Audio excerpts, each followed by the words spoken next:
देखिए, अगर आप भी इस चक्कर में है कि मार्केट के अंदर स्मॉल कैप, मिड कैप वगैरह वगैरह में इन जगहों पे गिरावट हो रही है, आपने काफ़ी टाइम से पैसे इंतज़ाम करके रखा हुआ है और आप इस चक्कर में है कि भाई मार्केट में गिरावट हो रही है, मुझे लमसम करना है, तो ये वीडियो हर हाल में आपको देखना चाहिए। या फिर किसी भी हिसाब से अगर इन्वेस्टमेंट को लेकर और इस गिरावट को लेकर आप अगर किसी तरह के इंतज़ार में हैं, किसी तरह की उम्मीद कर रहे हैं, तो ये वीडियो आपको हर हाल में देखना चाहिए। यहाँ पर आपको रियलिटी पता चलने वाली है।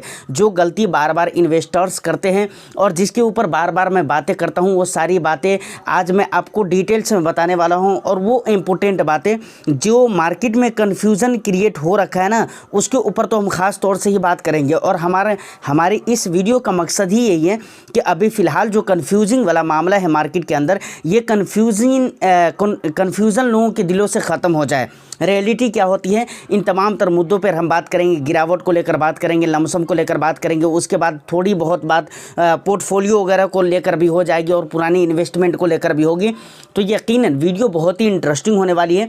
एक लाइक कर दीजिए, शेयर कर दीजिए। चैनल को अगर अभी तक आपने सब्सक्राइब नहीं किया है तो चैनल को ज़रूर सब्सक्राइब कर लीजिए। इस तरह की इंटरेस्टिंग कंटेंट मैं आपके लिए लेकर आता रहता हूँ। सर डायरेक्ट सबसे पहले अगर मैं बात करूँ तो मैं इससे पहले एक वीडियो में कहा हुआ था कि मार्केट का मैटर बहुत ज़्यादा कन्फ्यूजिंग है। समझ रहे हैं कन्फ्यूजिंग कैसे है? देखिए, स्मॉल कैप, मिड कैप में गिरावट की ज़रूरत थी और करेक्शन की ज़रूरत थी, जो कि एक हकीकत बात है। लेकिन वहाँ पर गिरावट उस हिसाब किताब से नहीं हो रही है। लगातार निफ्टी अगर देखें तो पिछले 3 दिन से निफ्टी के अंदर कुछ ना कुछ करेक्ट होता जा रहा है। निफ्टी के अंदर लगातार 3 दिनों से कुछ ना कुछ करेक्शन देखने को मिल रहा है। जहां पर करेक्शन की ज़रूरत नहीं है, जहां पर ओवर वैल्यूएशन की बात नहीं की जा रही है, वहां पर करेक्शन हो रहा है। अब देखिए, मिड कैप और स्मॉल कैप अगर 3 तारीख में देखेंगे तो आपको पता चलेगा कि स्मॉल कैप 0.25% के करीब, लगभग 1.5% से ऊपर है और 0.25% के करीब है। और मिड कैप की अगर बात की जाए तो 2.25% के आसपास है, मतलब 2% से ऊपर है। इस हिसाब की किताब की गिरावट हुई है। लेकिन एक और भी कन्फ्यूज़न है। तो कन्फ्यूज़न यहाँ पर तो सबसे पहले कन्फ्यूज़न ये है कि भाई जहाँ पर गिरावट होनी चाहिए वहाँ पर गिरावट उस हिसाब किताब की हो नहीं रही है, और जहाँ पर गिरावट उतनी होने की ज़रूरत नहीं है वहाँ पर गिरावट हो रही है। तो सबसे पहली बात ये, अब बहुत सारे लोग मूड बना रहे थे कि भाई मुझे स्मॉल कैप, मिड कैप, और बहुत सारे लोग कह भी रहे थे कि मिड कैप, स्मॉल कैप के अंदर लमसम करना है। लेकिन अभी के मैटर जिस तरीके से अभी मार्केट का हाल जो हो चुका है, अब सोचिए आप क्या दिमाग लगाएंगे यहाँ पर। आपकी गिरावट जो हो रही है, मतलब मार्केट के अंदर जो गिरावट हो रही है, उस हिसाब से तो ऐसा लग रहा है कि भाई स्मॉल कैप से अच्छा है लमसम हम मिड कैप के अंदर लार्ज कैप के अंदर कर दें। क्योंकि हम तो इस उम्मीद में है कि भाई ये स्मॉल कैप, मिड कैप में गिरावट होगी तो हम वहाँ पर लमसम करेंगे। लेकिन अभी गिरावट वहाँ पर हो नहीं रही है उस हिसाब किताब की जितनी कि लार्ज कैप में हो जा रही है। सेंसेक्स का भी वही हाल है, 2-2.25% के आसपास गिरा हुआ है। समझ रहे हैं? तो मतलब कहने का ये है कि मार्केट गिरना चाहिए स्मॉल कैप और मिड कैप का, लेकिन गिर रहा है लार्ज कैप। तो ये सबसे पहली चीज़ है। उसके बाद दूसरी जो इम्पोर्टेंट बात आती है वो ये आती है कि कल 3 तारीख के मार्केट को लेकर, मार्केट करेक्शन को लेकर बहुत सारी वीडियोस यूट्यूब के ऊपर बनी हैं। और सारी वीडियोस के अंदर एक चीज़ आपने कॉमन देखी होगी कि भाई इसराइल वगैरह का जो वॉर हो रहा है उसकी वजह से ये बहुत बड़ा रीज़न है जिसकी वजह से मार्केट करेक्ट हुआ है, मार्केट में करेक्शन हुआ है।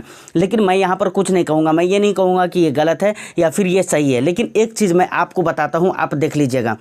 3 तारीख के मार्केट करेक्शन को अगर आप जाकर देखें तो मानकर चलिए, अगर इसराइल की वजह से, इसराइल के जो वार हो रहे हैं उसकी वजह से अगर मार्केट करेक्ट हुआ है तो यूएस का मार्केट सबसे ज़्यादा गिरना चाहिए, क्योंकि यूएस तो इसराइल के साथ है, तो यूएस का मार्केट ज़्यादा गिरना चाहिए। उसके बाद जो दूसरा देश है जिसके साथ लड़ाई हो रही है इसराइल का, उसका सहयोगी चाइना है, तो चाइना का मार्केट ज़्यादा गिरना चाहिए। यूरोप वगैरह की मार्केट में गिरावट होना चाहिए, लेकिन ऐसा कुछ नहीं हुआ। जापान की निक्केई को अगर आप देख लीजिए तो जापान की निक्केई पॉजिटिव में थे और अच्छी खासी पॉजिटिविटी वहाँ पर देखने को मिली है।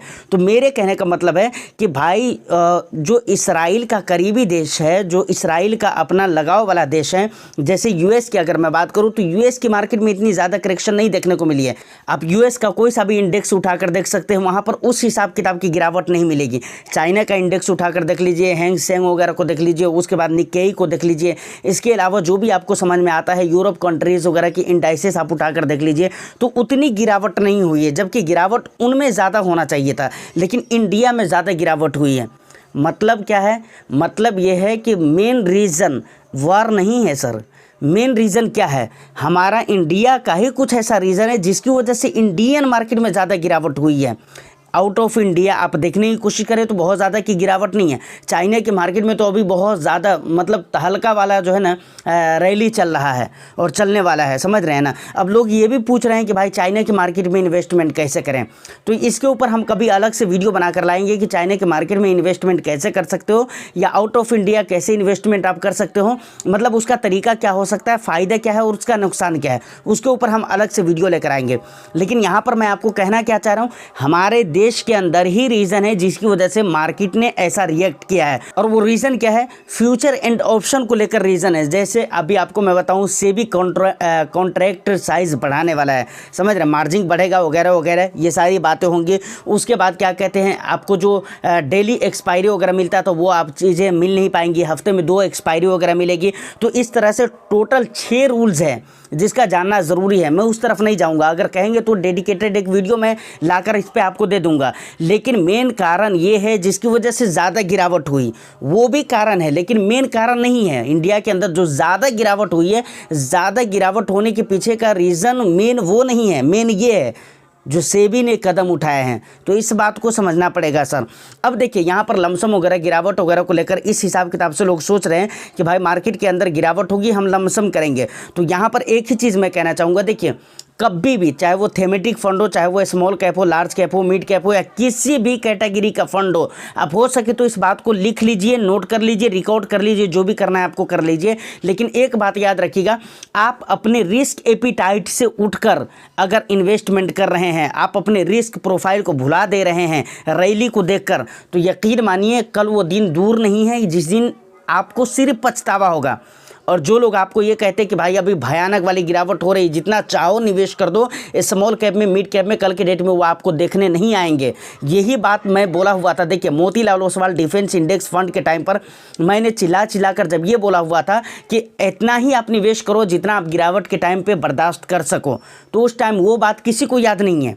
लेकिन मैंने ये कहा था कि भाई मोतीलाल ओसवाल इंडेक्स फंड एक अच्छा इंडेक्स फंड है, डिफेंस सेक्टर आगे चलकर अच्छा करेगा। तो ये सारे लोगों को याद है कि भाई आपने कहा था कि डिफेंस सेक्टर अच्छा करेगा, डिफेंस में ऐसा होगा वैसा होगा। लेकिन एक चीज़ तो आपने भुला दिया ना, जो मैंने कहा हुआ था कि अपने रिस्क प्रोफाइल से ऊपर उठकर कभी भी आपको निवेश नहीं करना है। और दूसरी बात, सेक्टर रोटेशन होता रहता है, सेक्टर रोटेशन होता रहता है, यह मार्केट का फितरत है, नेचर है सर, इसको आपको समझना पड़ेगा। और वही चीज़ अभी भी मार्केट में है।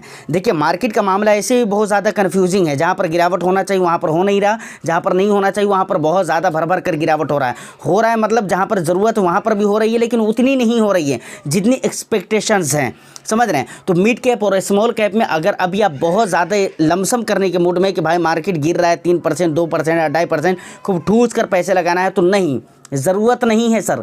आप उतने ही पैसा लगाइए जितना आप आने वाला टाइम में अगर यहाँ पर करेक्शन ज़रूरत से ज़्यादा होने लगे तो उस टाइम पे आप बर्दाश्त कर सके। नहीं तो आपको लगा कि भाई मेरे पास पैसे हैं, मैं तो इसी दिन के लिए रखा हुआ था, और गिरावट को देखकर अगर आपने मार्केट के अंदर झोंक दिया पैसा, तो यकीन मानिए फिर वो जिम्मेदारी आपकी है, फिर आपको पछताने के अलावा कुछ नहीं मिलेगा। अभी आपको एडवाइस देने वाला लोग, अभी आपको बताने वाला लोग और स्मॉल कैप की गिरावट आपको दिखा कर मार्केट के अंदर खासतौर से स्मॉल और मिड कैप के अंदर पैसे ठुसवाने वाला आपको नज़र भी नहीं आएगा, दूर दूर तक है। इस बात को आप याद रखिएगा। बाकी आगे आपकी मर्जी है, मार्केट का जो ट्रैप है उसमें आप फंसिए, वो आपके ऊपर डिपेंड करता है। मुझे जो कहना था और मुझे जो अच्छा लगा वो मैंने आपको बता दिया है। उम्मीद करता हूँ कि वीडियो आपको अच्छी लगी हो तो एक लाइक कर दीजिए, शेयर कर दीजिए। चैनल को अगर अभी तक आपने सब्सक्राइब नहीं किया है तो चैनल को भी ज़रूर सब्सक्राइब कर लें। मैं फिर मिलता हूँ किसी नेक्स्ट एंड इंटरेस्टिंग वीडियो में, जब तक के लिए all the best. Thank you for watching. एक लास्ट में कहना चाहूँगा एक बात कि भाई टेलीग्राम वगैरह को आप ज्वाइन करके रखिए, वहाँ पर भी काफ़ी सारा अपडेट मैं आपको टाइम टू टाइम करता रहता हूँ।